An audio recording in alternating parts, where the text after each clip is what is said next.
Hello, magandang araw sa inyo mga kaibigan, mga Sir Boss, no? Ito ang problema natin sa sniper, nababali yung kanyang lock, no? Ito madalas na nababali itong bandang dulo. Kakatanggal ng ang clearance mga kaibigan, no? So, ngayon, kakabitan natin ito ng pansamantagal na uh, lock. So ito na yung mga kaibigan, ito yung in-order natin at dumating na nga. At ikakabit natin ito doon, no? Nagbubutas tayo doon sa clearance mga kaibigan. At nakalimutan ko anong tawag dito. Ito, ganito mga kaibigan, ganito natin siya ilalagay. Bubutas tayo dyan sa kabilaan. At tatanggalin muna natin yung mga clearance niya. At ito mga kaibigan, tatanggalin na natin. Ano lang to? May tatlong lock to dito sa taas. Tutulak lang natin tapos sabay hila.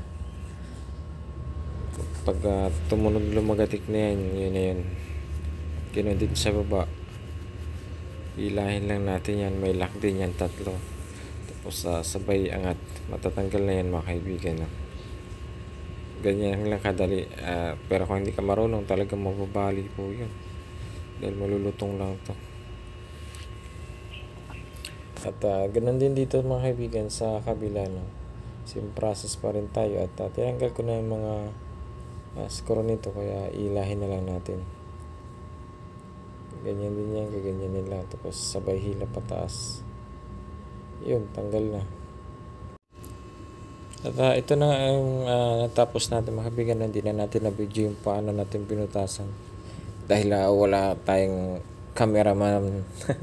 Wala maghawak ng camera. So ayan, ganyan lang kaibigan. In-screw natin yan. Meron yung bolt sa loob. Kinabit natin yung bolt.